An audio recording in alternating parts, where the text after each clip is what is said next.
Subscribe कीजिए हमारे channel वेबसॉल्ट टेक्नोसिस को और बेल आइकन को प्रेस करना ना भूलें ताकि हमारी नई वीडियो आप तक जल्दी से जल्दी पहुंच जाए।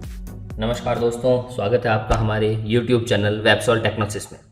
जैसा कि लास्ट वीडियो में हम BCA फाइनल के IoT सब्जेक्ट की यूनिट नंबर 1 को बहुत ही अच्छे तरीके से सॉल्व कर चुके हैं और वे महत्वपूर्ण क्वेश्चन जो हमारे पेपर में आ सकते हैं, जो हमारे पेपर में बहुत ही महत्वपूर्ण हैं, उन प्रश्नों को यूनिट फर्स्ट के अनुसार हमने आपके साथ सॉल्व किया है।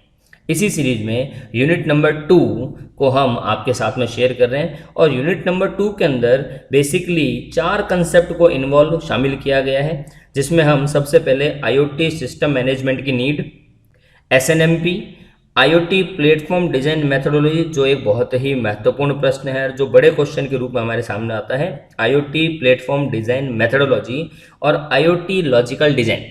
IoT लॉजिकल डिज़ाइन को हम यूनिट नंबर फर्स्ट के अंदर बहुत ही अच्छे तरीके से सॉल्व कर चुके हैं, जहां पर हम API, ब्लॉक और मॉडल के बारे में डिस्कस करते हैं।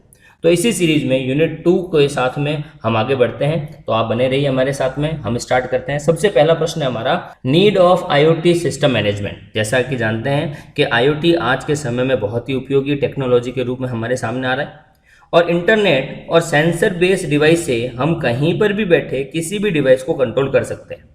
IoT सिस्टम मैनेजमेंट में हमें वेरियस कंपोनेंट की ज़रूरत होती है, जैसे automatic configuration, monitor operation and statics data, improve reliability, system wide configuration, multiple system configuration और रिट्राइविंग एंड रीयूजिंग कॉन्फ़िगरेशन। तो बेसिकली किसी भी IoT सिस्टम मैनेजमेंट के लिए हमें इन कॉन्फ़िगरेशन और सिस्टम्स डेटा की ज़रूरत होती है। क्वेश्चन नंबर 2 हमारे सामने आता है, SNMP क्या है? Simple network management protocol.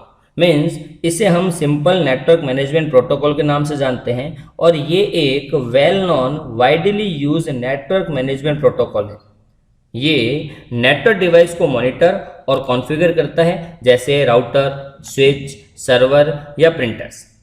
SNMP के साथ में हम जब भी वर्क करते हैं तो इसके जो मुख्य कंपोनेंट्स है वो है network management station NMS, managed device, management information base MIB और SNMP एजेंट, जिसके अंदर हम अपनी डिवाइस को रन करते हैं। यहाँ पर डायग्राम से भी पता चल रहा है कि सबसे पहले हम नेटवर्क मैनेजमेंट स्टेशन के रूप में यूजर्स इंटरेक्ट होते हैं। मैनेज डिवाइस के अंदर हम SNMP, जिसे हम सिंपल नेटवर्क मैनेजमेंट प्रोटोकॉल के नाम से जानते हैं, एजेंट के रूप में कार्य करता है और पूरी इन्फॉर्मेशन को मैनेज और बेस करने के लिए हम मैनेजमेंट इन्फॉर्मेशन बेस का यूज करते हैं। तो ये हमारे एक शॉर्ट नोट का क्वेश्चन है, SNMP क्या होता है? तो लिमिटेशन ऑफ SNMP में हम देखते हैं कि ये स्टेटलेस है और डिवाइस को मैनेज करता है। ये UDP को यूज करता है, जिसमें एक्नॉलेजमेंट नहीं मिलता क्योंकि ये कनेक्शन लेस है। जैसा कि हम नेटवर्किंग के अंदर UDP और TCP के बारे में पढ़ चुके हैं। UDP को हम यूजर डेटाग्राम प्रोटोकॉल के नाम से जानते हैं। तो हमारा जो SNMP है ये UDP यूजर डेटाग्राम प्रोटोकॉल को फॉलो करता है, मतलब ये कनेक्शन लेस है, ये रिलायबल नहीं होता।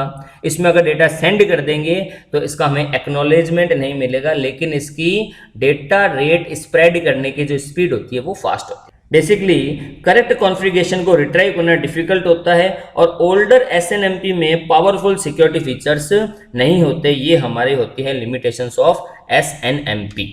अगर हम इसमें नेटवर्क ऑपरेटर्स की रिक्वायरमेंट के बारे में देखें तो रिक्वायरमेंट इसकी ज़रूरत क्यों पड़ी? Easy to use, fetch configuration and data separately, configuration detail, dump and restore configuration, configuration database schema, role base access control, consistency of access control list, support data and task oriented access control and configuration validation. Basically इन सभी work task को complete करने के लिए हमें इसकी requirement होती है।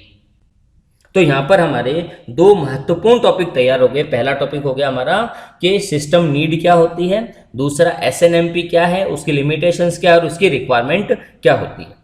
इसी क्रम में हमारा जो सबसे महत्वपूर्ण प्रश्न है वो है IoT डिजाइन मेथोडोलॉजी। दोस्तों ये क्वेश्चन एक बड़े क्वेश्चन के रूप में सेक्शन C के रूप में हमारे सामने आता है कि अगर हम कोई भी IoT सिस्टम डिजाइन कर रहे हैं तो उसके वेरियस स्टेप कौन कौन से होंगे। अगर हम स्टेप के बारे में बात करें तो फेमस 10 स्टेप हमारे सामने आते हैं, जिसमें सबसे पहले हम रिक्वायरमेंट को स्पेसिफाई करते हैं, फिर प्रोसेस को स्पेसिफाई करते हैं, फिर उसके लिए एक स्टैंडर्ड मॉडल बनाते हैं जिसे डोमेन मॉडल स्पेसिफिकेशन कहा जाता है। इंफॉर्मेशन को मैनेज करने के लिए इंफॉर्मेशन मॉडल बनाया जाता है। सर्विसेज के लिए सर्विसेज स्पेसिफिकेशन तैयार की जाती है।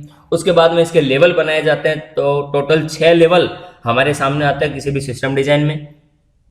फिर हम इसके व्यू को चेक करते हैं, जिसमें हम फंक्शनल व्यू के बारे में पढ़ते हैं, फिर ऑपरेशनल व्यू, डिवाइस और कंपोनेंट इंटीग्रेशन, और लास्ट में पूरी एप्लीकेशन को डेवलप कर दिया जाता है, डिप्लॉय कर दिया जाता है, जिसके लिए हमें बेसिकली इन प्रोसेस मॉडल को देखना पड़ेगा कि सबसे पहले प्रोसेस और रिक्वायरमेंट, जहां पर प्रोसेस और रिक्वायरमेंट को डिफाइन किया जाता है, फिर प्रोसेस मॉडल जहां पर यूज केस को डिफाइन करते हैं, फिर डोमेन मॉडल जहां पर हम physical entity, virtual entity, device, resources और सर्विसेज के बारे में पढ़ते हैं।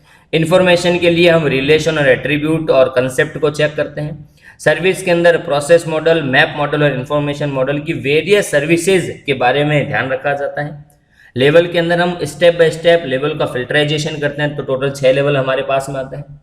Functional view specification, map IoT level to functional, इसके अंदर फंक्शनल ग्रुप बना दिए जाते हैं, हर ग्रुप का अलग अलग वर्क होता है। उसके बाद में ऑपरेशनल व्यू बनाए जाते हैं, जिसमें हम communication option, service hosting option, storage option और डिवाइस ऑप्शन के बारे में जानकारी लेते हैं। उसके बाद में डिवाइस और कंपोनेंट, जहां पर डिवाइस को इंटीग्रेट किया जाता है, और लास्ट में हम एप्लीकेशन को डेवलप कर लेते हैं। मीन्स IoT को डिजाइन करने में बहुत सी टेक्नोलॉजी और ऑपरेशन की जरूरत होती है। इसमें हम अलग अलग मॉडल स्पेसिफिकेशन का यूज करते हैं ताकि सही और सिस्टमेटिक एप्लीकेशन तैयार हो जाए।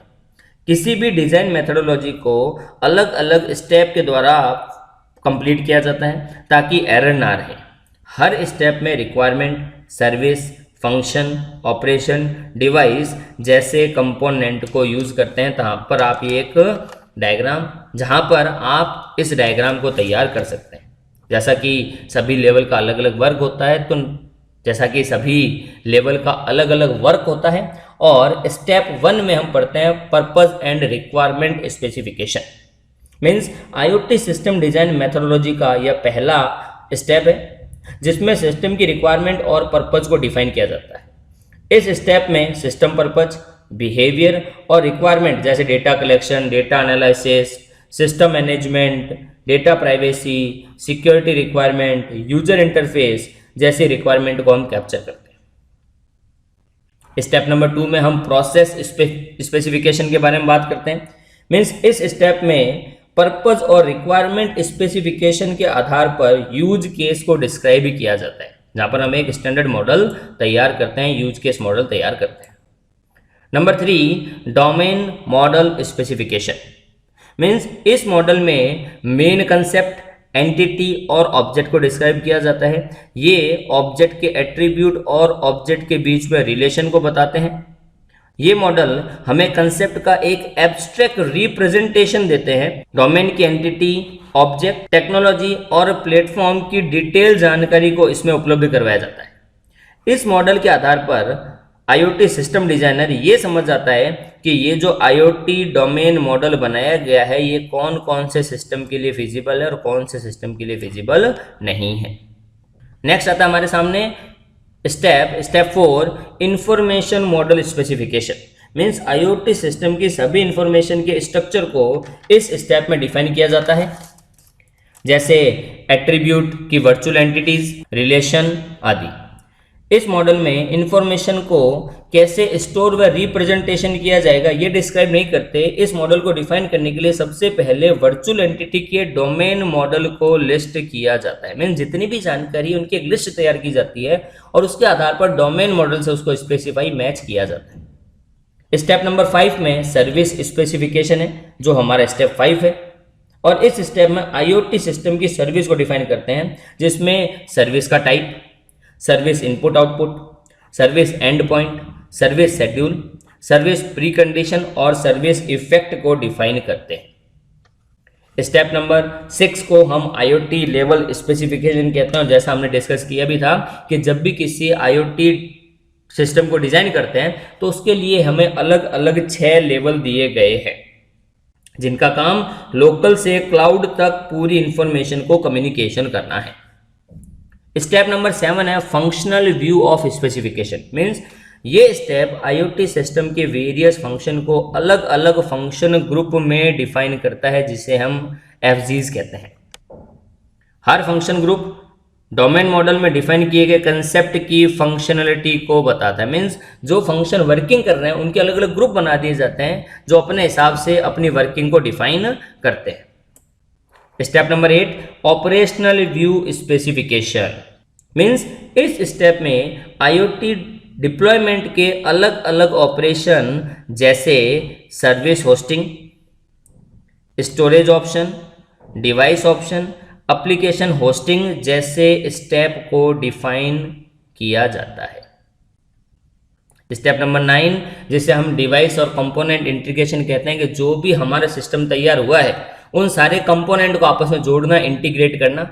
और लास्ट होता है हमारा एप्लीकेशन डेवलपमेंट, कि ये जो पूरी की पूरी हमने मेथडोलॉजी तैयार की है उसके आधार पर हम अपनी आईओटी एप्लीकेशन को तैयार करते हैं। तो ये हमारे बहुत ही महत्वपूर्ण क्वेश्चन तैयार हो गया जिसे हम आईओटी सिस्टम डिजाइन के नाम से जानते हैं।